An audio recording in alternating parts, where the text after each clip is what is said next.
I'm MDT Pro Staff Keith Baker. I'm MDT Pro Staff Andy Slade, and this is 15 things you can do to get the most out of your competition rig.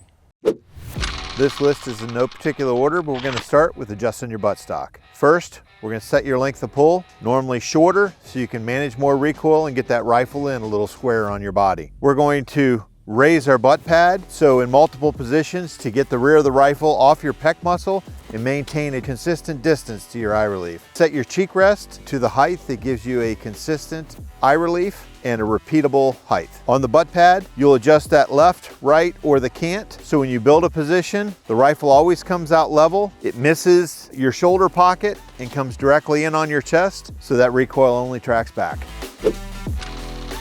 So the next thing you're going to want to do to optimize your rifle is to mount the scope just a little bit further forward than you're used to, because we're going to shorten the length of pull on the stock.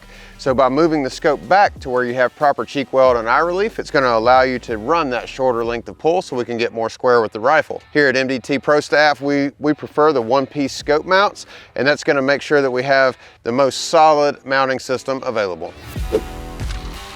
Now we're going to talk about optimizing your mag and magazine well. So the ACC Elite has both an adjustable mag catch and dowels on the inside the mag well, so you can adjust that magazine perfectly so that bullet's able to feed directly into the chamber and never shave or distort the end of that lead. Make sure your bullet doesn't rock and it's stable. Use a feed lip tool to go in and tune your feed lips where your bullet sits just a little upright and proud. The first thing you're going to want to do is adjust your diopter. And all you have to do that is aim up at a clear blue sky, roll your parallax to infinity, and adjust your scope to the lower power settings like 6, and then change your diopter setting until you can see the reticle perfectly clear. I like to go a little blurry, back to a little blurry, and set it right in the middle.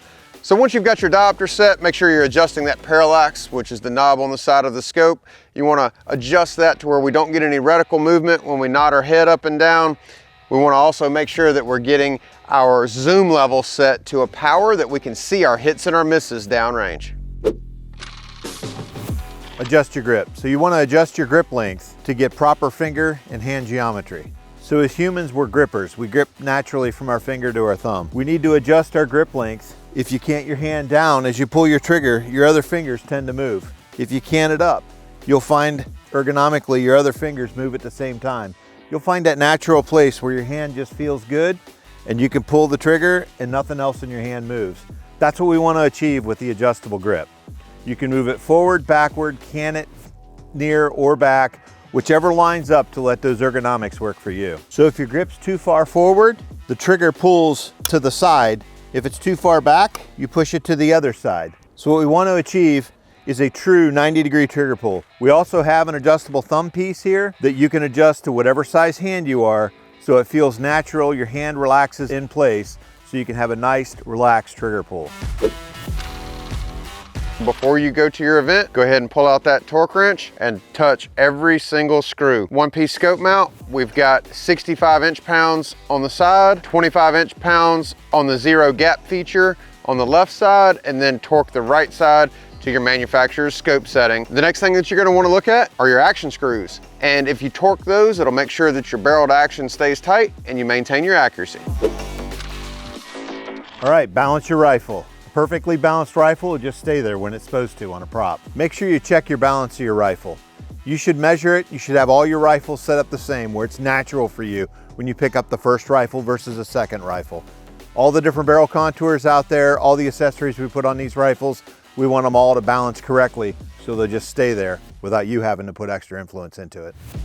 The next tip to make sure you're ready for your next match is to train with a shot timer. All right, so we're gonna be training with this shot timer. You can call this the Andy drill. You're gonna get a dry fire in here, start your time, and then move to the next position.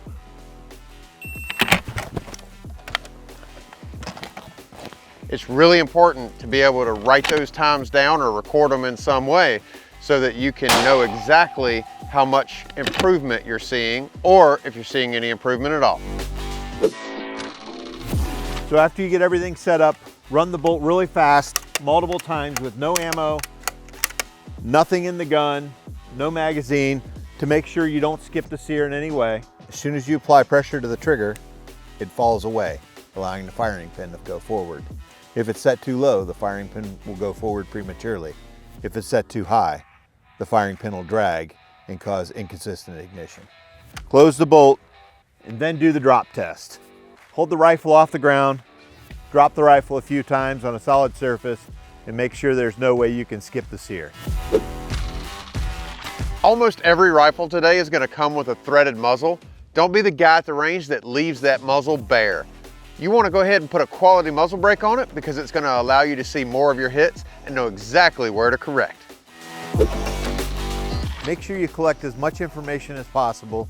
Check your velocity.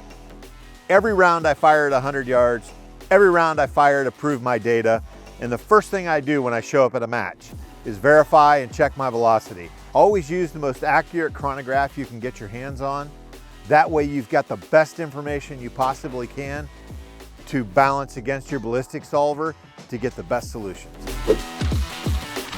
You want to make sure that you're adjusting your bipod so that you're not using a bag that's too big or too small to maintain that consistent cheek weld and eye relief.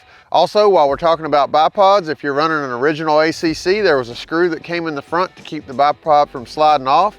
But in competition, we like to be able to take it off fast. So if you go ahead and take that screw out, it'll allow you to be able to push that bipod right off the front of the ARCA rail. Also with bipods, don't forget you can move them forward and back depending on the prop. And if you're unsure of where that bipod needs to be, you can slide it back a little bit so that you can reach it to make your adjustments, and it's a little bit more forgiving. You need a level. If you want to stop missing targets, you gotta level the rifle. One of the biggest things I ever see, the gun's canted to the left, the bullet goes left. The gun's canted to the right, the bullet goes right. If it's level, it hits the target. There are 3 things you should do to your Kestrel every time you go to a match. Did you know you can turn your Bluetooth on and off on your Kestrel? Always turn your Bluetooth off when you're at a match or in a public area to make sure someone doesn't accidentally upload their profile into your Kestrel, and then you have the wrong information. Did you know that you can push the latitude from the Kestrel app to your Kestrel? All you've got to do is go to the Kestrel app, go down to update latitude, and it'll send your latitude directly to your Kestrel. If you're shooting over 1,000 yards, that's a really good idea. So if you're going to a competition, you can turn off all the other guns that you're not using to make sure you don't accidentally slip into the wrong profile and try and make your 22 shoot like a 308. You need to clean your rifle. The magic dust of Oklahoma, dirt from these matches, gets in around the bolt, gets in the chamber, distorts the brass, gets in the trigger.